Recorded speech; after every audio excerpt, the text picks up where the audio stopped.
right now, all three atmospheric main greenhouse gas concentrations, the amount of greenhouse gases in the atmosphere, they're all accelerating. Are you kidding me?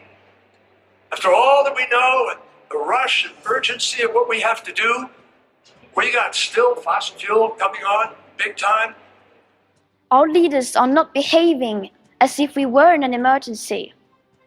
In an emergency, you change your behavior.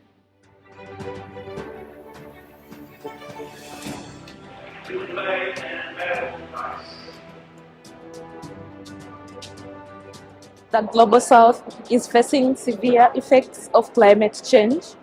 There's some countries here that have a pretty developed fossil fuel addiction. Now, time to act.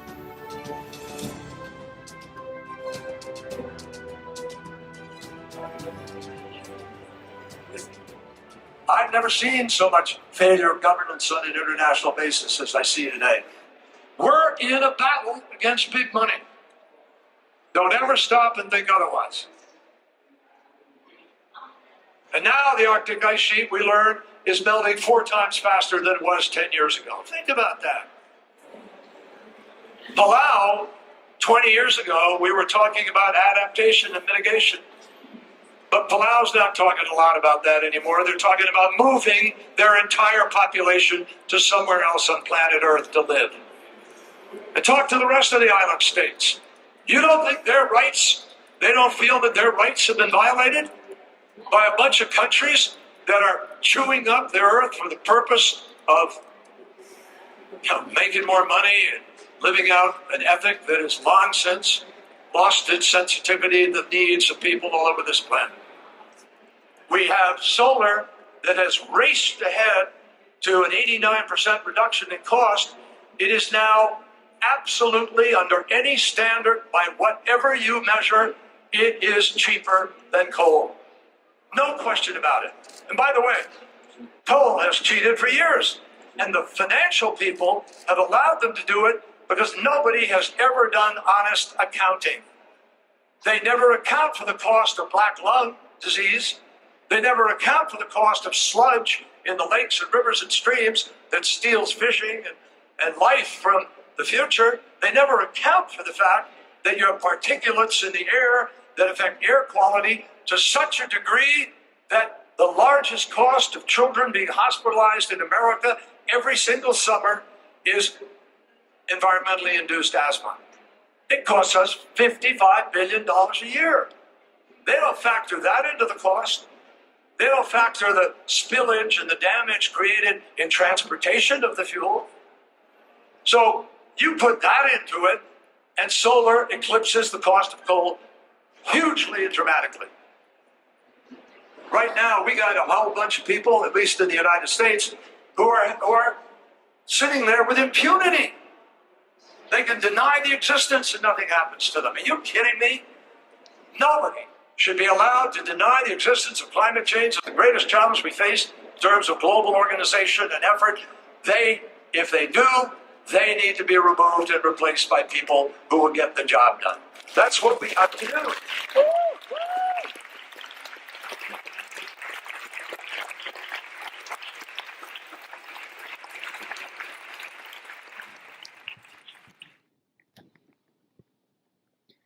Hi. To stay below 1.5 degrees, we need to keep the carbon in the ground. Only setting up distant dates and saying things which give the impression of that action is underway will most likely do more harm than good, because the changes required are still nowhere in sight. The politics needed does not exist today, despite what you might hear from world leaders. And I still believe that the biggest danger is not inaction. The real danger is when politicians and CEOs are making it look like real action is happening when, in fact, almost nothing is being done apart from clever accounting and creative PR.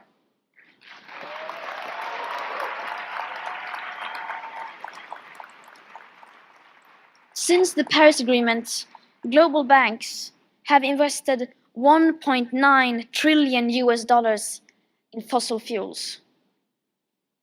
100 companies are responsible for 71% of global emissions. The G20 countries account for almost 80% of total emissions. The richest 10% of the world's population produce half of our CO2 emissions, while the poorest 50% account for just 1/10. So please tell me, how do you react to these numbers without feeling at least some level of panic? How do you respond to the fact that basically nothing is being done about this without feeling the slightest bit of anger? And how do you communicate this without sounding alarmist? I would really like to know. And my experience is that the lack of awareness is the same everywhere, not the least amongst those elected to lead us. There is no sense of urgency whatsoever. Our leaders are not behaving as if we were in an emergency. In an emergency, you change your behavior.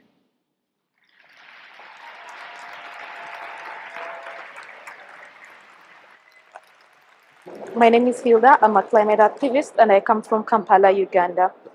I'm an organizer to Fridays for Future movement in Uganda, and this movement calls on government action to combat the climate crisis. There are droughts happening in the northern part of the country due to massive deforestation and severe effects of climate change, rising temperatures. People are starving. This is very, very, very bad. We've seen this coming for a while. Now we're on this absolute critical crux of emissions and atmospheric greenhouse gas concentrations, whereby, as one of the scientists said this morning, every year matters. So COP25 is yet another circus, but the acts are absolutely terrible in this circus. It's another delay.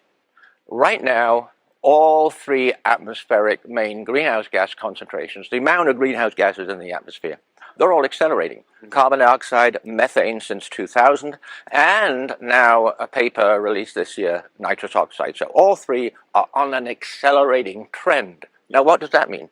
It means we're on a trend to total planetary catastrophe. We're on a trend to biosphere collapse. We now have an ice core that goes back 2.2 million years. The highest atmospheric CO2 has ever been is 300 in the past 2+ million years. We're now at 412, rising fast. We're living in the Cenozoic age now for the past, 60-odd million years.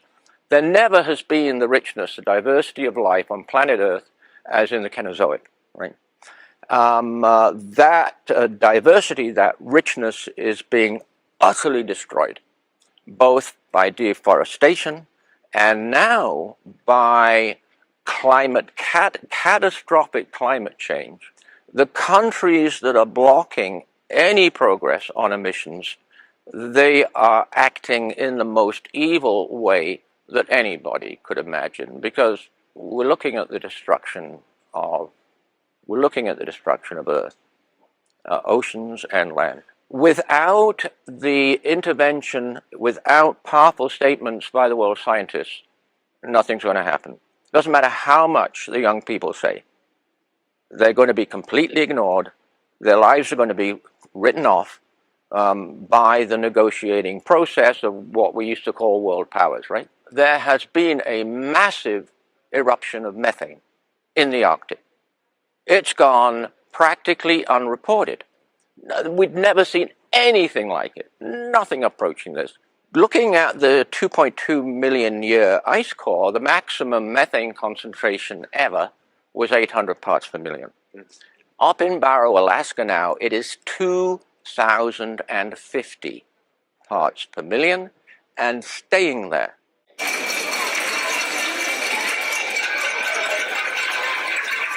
Hundreds of protesters are right behind me, just next to our set, calling for climate justice. You can hear the chants.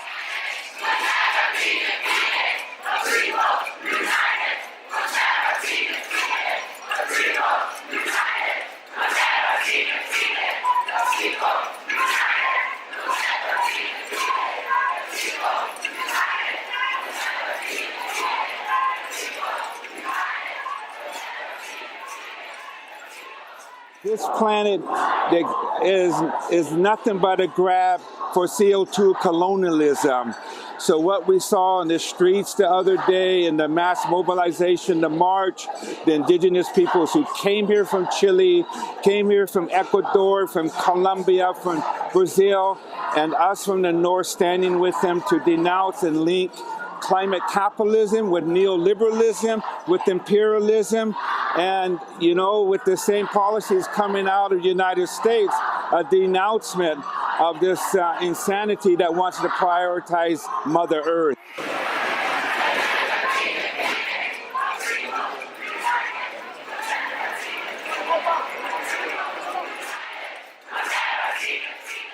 At this moment, Brazil is under a coup d'etat. We have been attacked in so many ways. We have been attacked to our democracy, we have been attacked to our forests, and we as originary people, as indigenous people from the forest, are trying to defend what is left of nature.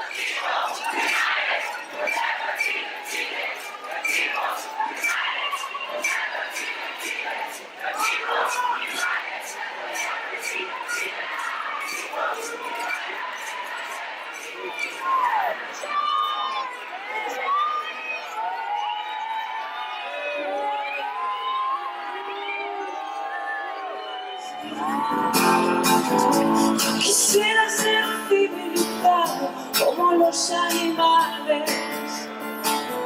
Ha elegido caminar, ha elegido caminar, ha elegido caminar, ha elegido caminar hacia lo salvaje,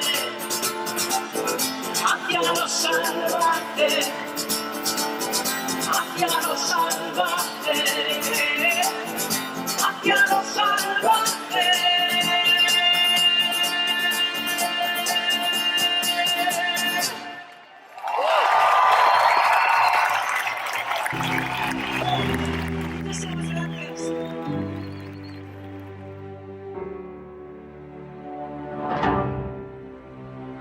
Gracias.